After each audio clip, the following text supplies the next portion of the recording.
Walking is good, but it's no longer enough. That statement might sound bold, but if you're over 60 and you're relying on walking alone to maintain your strength, balance, and energy, science says you're leaving your body vulnerable to decline you could prevent. Here's a surprising fact. After the age of 60, we lose up to 8% of muscle mass per decade, even if we stay active. And walking, while excellent for cardiovascular health, doesn't activate the deep, fast-twitch muscle fibers that protect you from falls, maintain bone density, or keep your metabolism humming. It doesn't trigger the neuromuscular adaptations necessary to truly rebuild what time is quietly taking away. Here's what the research shows. A 2019 study in the Journals of Gerontology found that progressive resistance training, not just walking, led to measurable gains in both muscle size and cognitive function in people over 65. The connection? When you challenge your muscles beyond what they're used to, your brain rewires to support that growth. That's called neuroplasticity, and it doesn't stop with age unless we stop challenging it. So let's challenge a common myth. You're getting older, so just take it easy. That mindset is actually speeding up decline, because muscle isn't just about strength. It's about independence, confidence, and even emotional resilience. You might be wondering, what should I be doing instead of just walking? How can I rebuild lost strength without risking injury? And is it really possible to grow muscle at this age? Yes. And in this video, I'll walk you through exactly how, backed by neuroscience, movement physiology, and behavioral tools that make this sustainable, even if you haven't worked out in years. Here's what you'll learn. 1. The science behind age-related muscle loss and what really reverses it. 2. Why walking isn't enough and what your brain misses out on when you don't train muscle. 3. A simple, joint-friendly routine you could begin this week. 4. How strength training actually improves memory, balance, and mood. 5. What to eat and when to support muscle recovery after 60. 6. A behavioral protocol to build this into your week, even with low motivation. Let's get into the real tools that help you stay strong, sharp, and independent, not just active. To rebuild muscle after 60, and to do it in a way that supports your joints, brain, and daily energy, you need a strategy grounded in how the body actually works as we age. Here are 6 key science-backed insights we're going to explore together. Each one can change the way you move, think, and recover after 60. 1. Muscle loss isn't just aging, it's disuse atrophy. We'll unpack how the body doesn't just lose muscle because of age, but because certain muscle fibers go unused. And that's good news, because use rebuilds them. You'll learn how resistance triggers muscle protein synthesis, even in your 70s and beyond. 2. Walking doesn't train your fast-twitch fibers, and that matters. Most walking only recruits slow-twitch muscle fibers. But the fast-twitch ones, the ones that catch you from falling, help you lift groceries, and maintain posture, need a different kind of stimulus. I'll show you how to safely activate them. 3.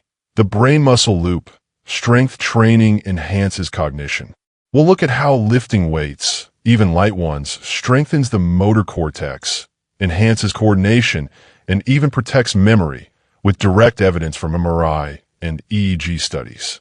4. A joint-friendly strength routine you can start this week. No gym required. You'll get a simple protocol using bodyweight or light resistance bands that activates key muscle groups while protecting your knees, hips, and shoulders. 5. Nutrition timing for muscle rebuilding after 60. Protein is crucial, but so is when you take it. We'll cover how to time nutrients around movement to maximize muscle repair and energy levels. 6. Behavioral anchors. How to make this a weekly habit without burnout. Finally, you'll get a behavioral science framework to make this routine automatic, even if you struggle with motivation, schedule, or energy. Let's start with something empowering. What feels like aging is often just disuse, not an irreversible decline. The technical term for this is disuse atrophy, when your muscles shrink because your body doesn't need them. It's not because you're 60 or 70. It's because those fibers haven't been asked to work in a while. Here's what the research shows. In a groundbreaking study published in the Journal of Clinical Endocrinology and Metabolism, scientists found that older adults who performed resistance training for just 12 weeks increased muscle size and strength comparable to people in their 40s. The key? Progressive overload, gradually challenging the muscle with slightly more than it's used to. This is good news because it means we can rebuild what's been lost. But to do that, we have to shift how we think about movement. Walking is wonderful for circulation, joint lubrication, and mood. But it's not a muscle-building activity that requires load, tension applied to a muscle that says, you need to stay alive and strong. Have you ever noticed how people in their 60s or 70s sometimes get smaller, not just in fat, but in posture, muscle presence? That's sarcopenia, age-related muscle loss. But more and more research now shows it's not inevitable. What's happening in your body when you start using your muscles again is this. Your brain sends more electrical signals to the muscle. Your muscles respond with tiny tears, which your body repairs stronger than before. That repair process increases protein synthesis, blood flow, and even mitochondrial function, all crucial for longevity. And there's something deeper here. Muscle is metabolically active.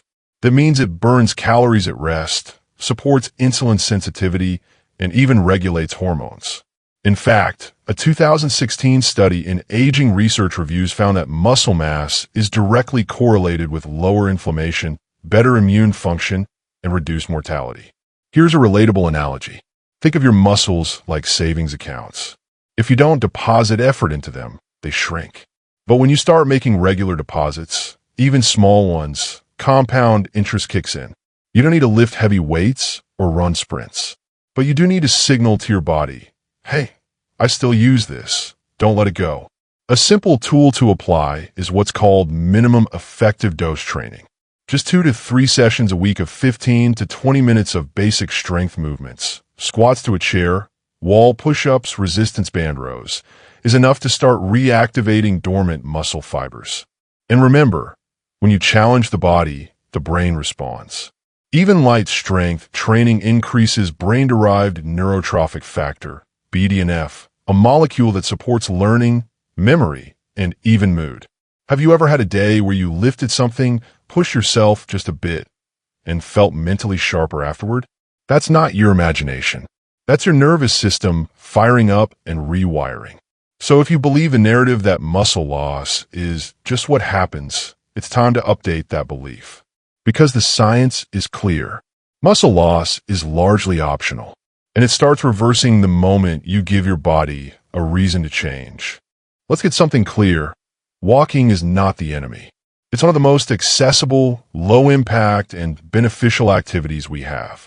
But when it comes to rebuilding muscle after 60, especially the kind that protects you from injury, instability, and even metabolic decline, walking falls short. Here's why. Your muscles are made up of different types of fibers. The two most relevant here are green circle slow-twitch fibers, used for endurance like walking or standing. They're efficient but not very strong. Red circle fast-twitch fibers, used for power, balance, and reaction. They help you climb stairs, catch yourself from falling, or lift something heavy from the floor. Now, walking primarily uses slow-twitch fibers. That's why it doesn't trigger the full-body adaptations that come with resistance, impact, or speed, and why your fast-twitch fibers, the ones that decline faster with age, remain untrained. Here's the key. Fast-twitch fibers are like emergency responders. If you slip on a rug, step off a curb, or get jolted in traffic, they're what stabilize your body and prevent injury. But if they aren't regularly recruited, your body starts reallocating resources away from them. You lose speed, you lose strength, and most dangerously, you lose reaction time. A 2013 study in the Journal of Aging and Physical Activity found that older adults with better fast-twitch activation had significantly lower fall risk, even if they walked the same amount as others. It wasn't about movement volume. It was about movement quality and intensity. So how do you activate these fibers without risking injury? You don't need a sprint. You need brief, intentional muscular engagement that recruits higher thresholds of effort. Here are 3 practical ways to do it. 1. Add resistance to basic moves. Turn bodyweight squats into strength training by holding a small dumbbell, kettlebell, or even a heavy book. The extra weight increases the demand on fast twitch fibers and engages your core, glutes, and legs more deeply. 2. Use tempo and isometrics. Try lowering into a squat slowly, 3 to 5 seconds down. Hold at the bottom for 2 seconds and rise.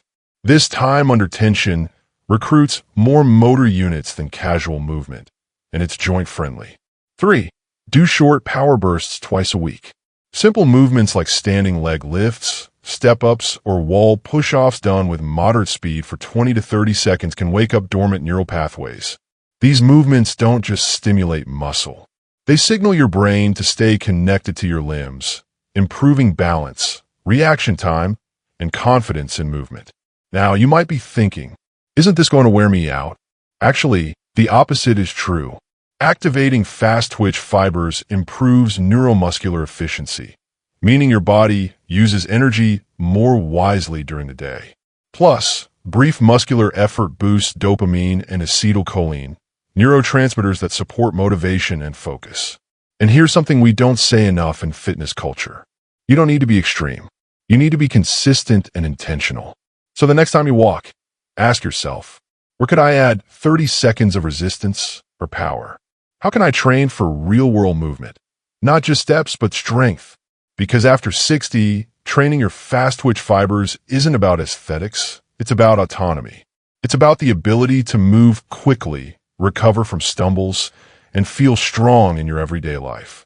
If this insight is helping you rethink what movement means after 60, and you want more science-based tools to stay sharp and strong, consider subscribing to the channel.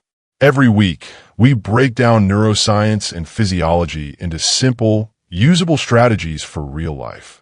What if I told you that lifting something heavy doesn't just build muscle, it actually rewires your brain? Because that's exactly what science is discovering.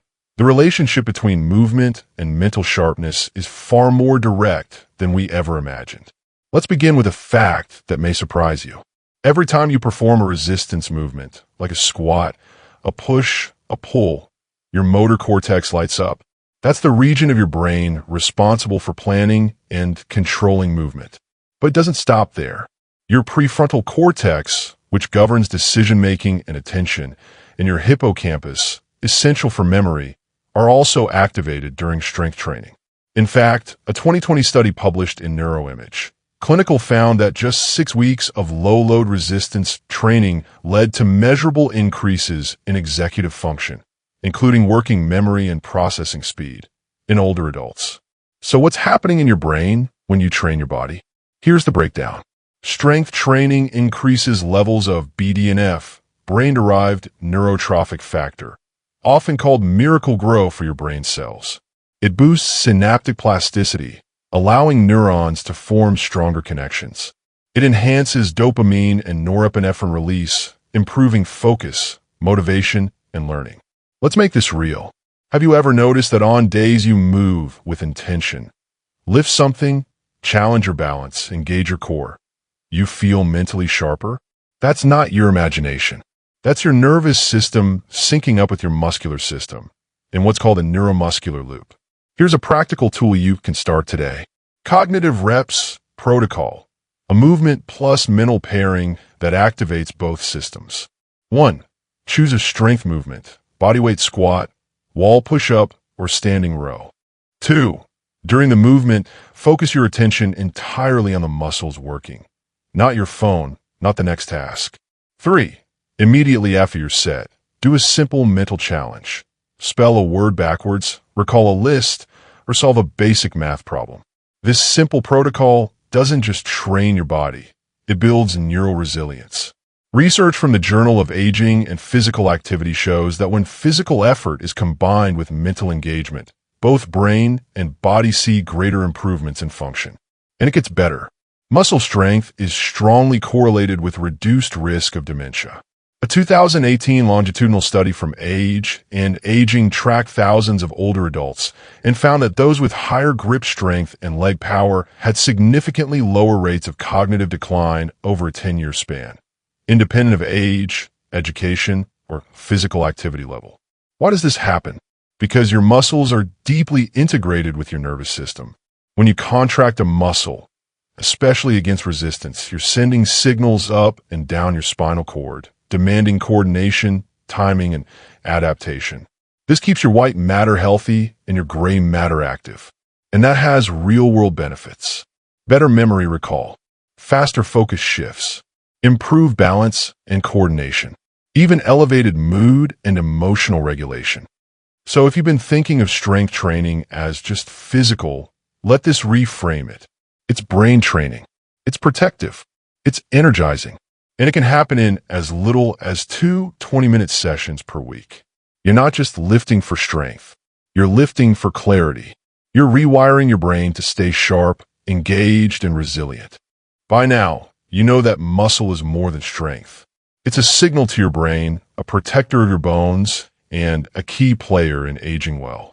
But there's one thing that holds many people back from resistance training, and it's a valid concern: joint safety. You might be thinking, I've got sensitive knees, stiff hips, or tight shoulders. Won't lifting weights make that worse? The truth is, done incorrectly, yes, it can. But when done intentionally, with the right movements, tempo, and alignment, strength training actually reduces joint pain, improves range of motion, and supports long-term mobility. Let's walk through a routine you can start this week. No gym, no machines, just your body and maybe a resistance band or light dumbbell. This routine is based on something called functional compound movements, exercises that mimic real-life actions and recruit multiple muscle groups at once.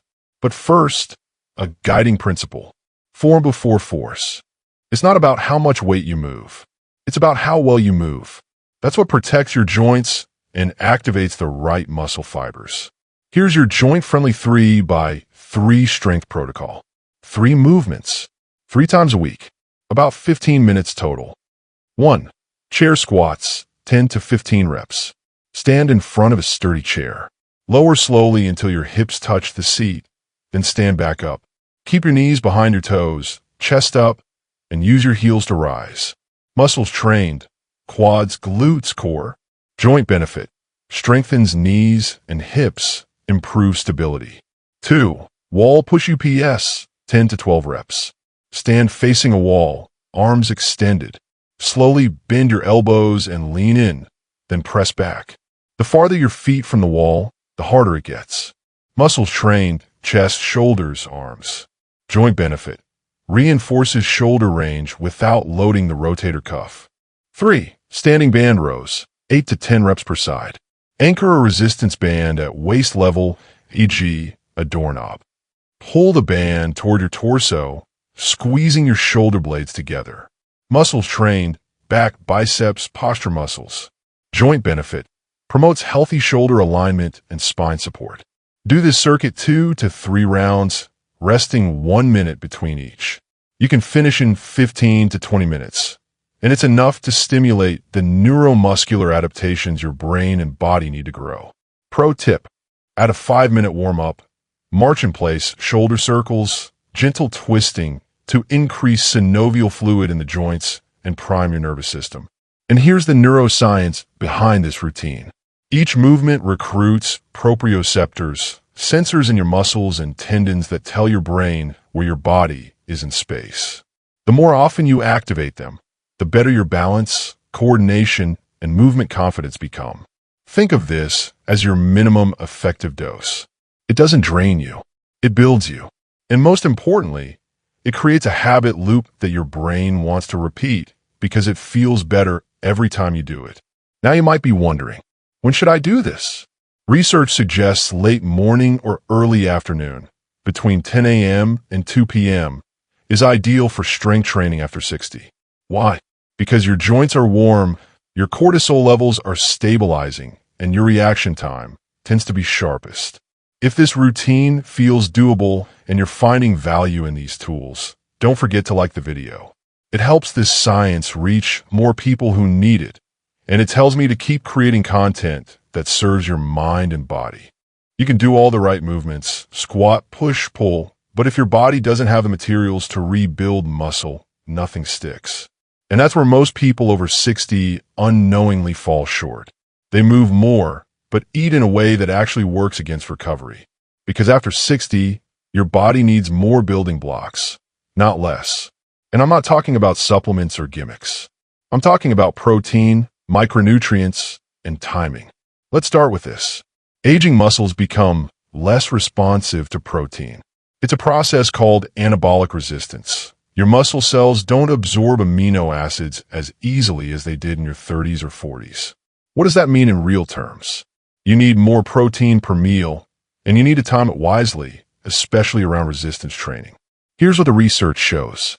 A 2015 study in the American Journal of Clinical Nutrition found that adults over 65 who consumed 25 to 30 grams of protein within an hour of resistance training had significantly greater gains in muscle mass and strength compared to those who didn't time it strategically.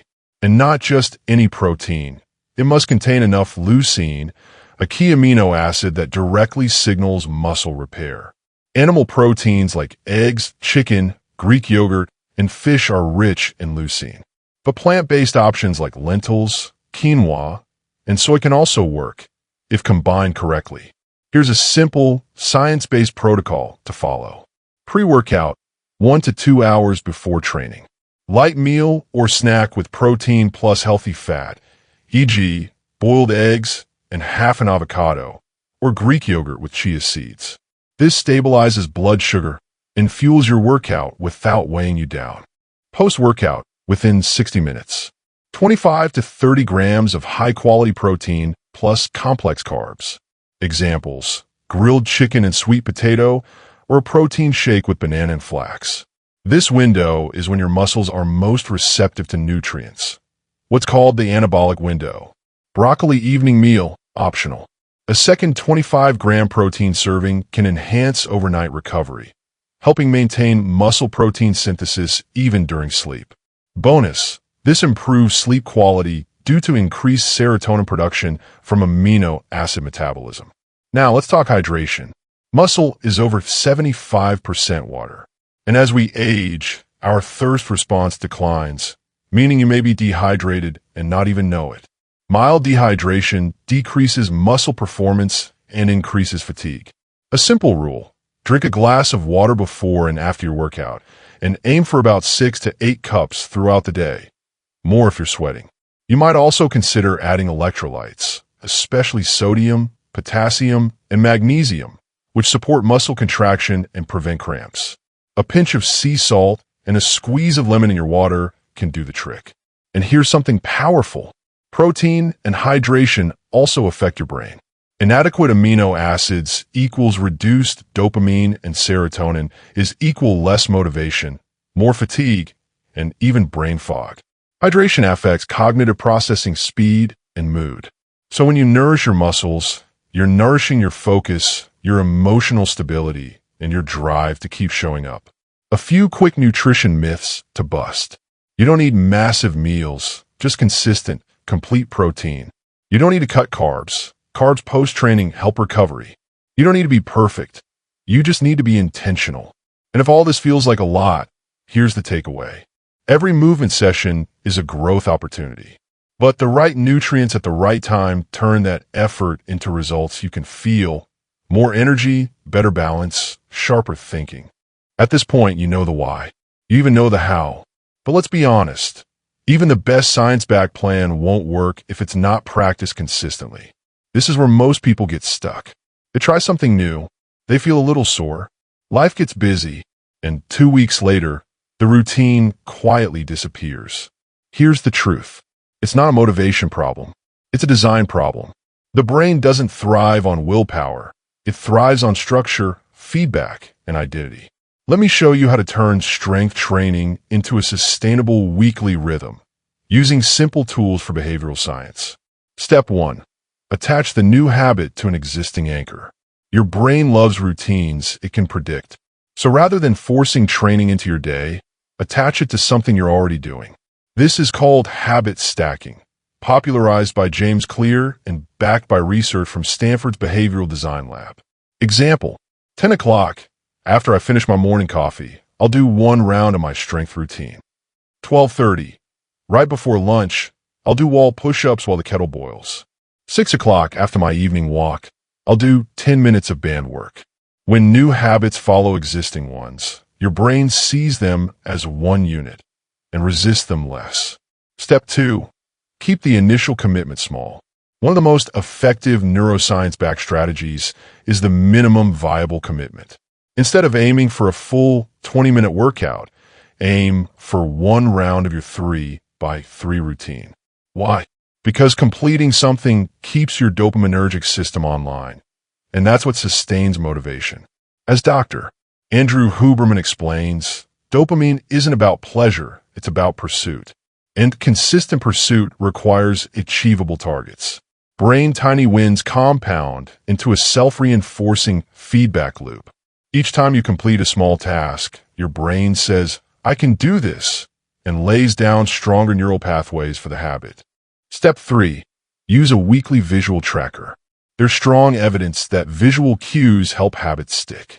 A simple calendar, notebook, or whiteboard where you mark your movement days, even with an X, creates accountability and closure.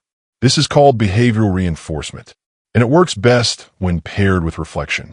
Each week ask, did I move 2 or 3 times? What felt easier this week? What can I improve next week? This light reflection activates your default mode network, the brain's system for self-awareness, and makes you more likely to stay on track. Step 4. Create a movement identity. You're not someone who has to exercise. You're someone who protects their strength. You're someone who builds brain and body health with intention. This matters because identity drives behavior. If you start saying to yourself, "I'm rebuilding my body to serve my future self," your brain begins to align with that version of you, and actions follow. Simple weekly template. Monday or Tuesday, chair squats plus wall push-ups plus band rows, 1 to 2 rounds. Thursday, repeat or add resistance/time under tension. Saturday or Sunday, optional third session plus walk plus protein-rich meal. Each session, hydrate, move with intent, and reflect. And if you miss a day, don't scrap the week. This is adaptable consistency, not perfection. Missing once is a slip. Missing twice becomes a pattern. Just return to the next anchor point and continue. One last insight. The older brain doesn't resist routine, it actually craves it. Routine anchors your circadian rhythm, reduces stress, and improves both memory and emotion regulation. So when you embed movement into your week, you're not just building muscle, you're calming your nervous system and stabilizing your life. Let's take a breath. You've just absorbed a powerful truth, one that flips the script on aging, weakness, and decline. Here's what the science says clearly and repeatedly. Losing muscle after 60 isn't just about age. It's about inactivity. And that means the solution isn't magic. It's movement, strategic, consistent, and deeply tied to your brain, body, and biology. Let's quickly recap the 6 key takeaways. 1. Muscle loss isn't inevitable. It's often disuse atrophy. Your body will rebuild muscle if you give it the right signal, even your 70s or 80s. 2. Walking alone doesn't activate the fast-twitch fibers that keep you balanced, strong, and reactive.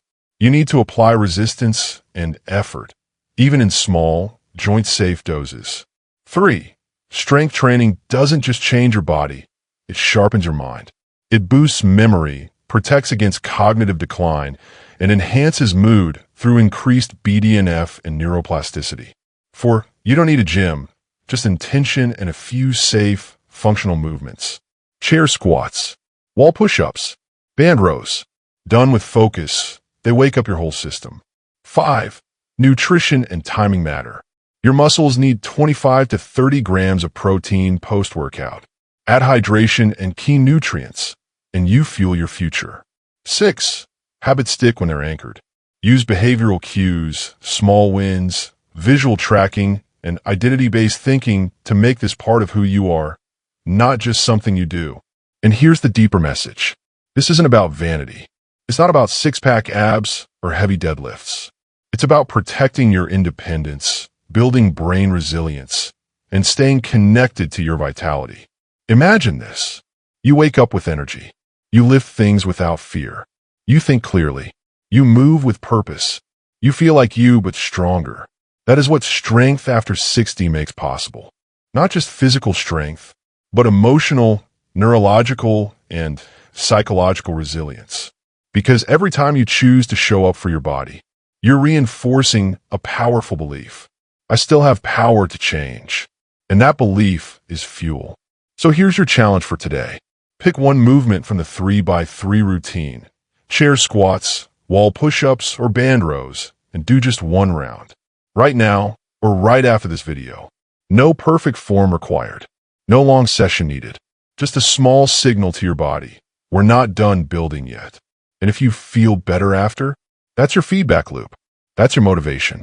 If you found value in this video, if the science connected with you, or the tools felt useful, I'd love for you to join this community. Thumbs up, hit the like button, not for me, but so this message reaches more people like you. Drop a comment. What part of this landed with you most? And subscribe if you want weekly tools to build strength, focus, and well-being with science that's both real and usable. Because we're not here to age passively. We're here to grow wisely, with evidence, with intention, and with each other. You've got this.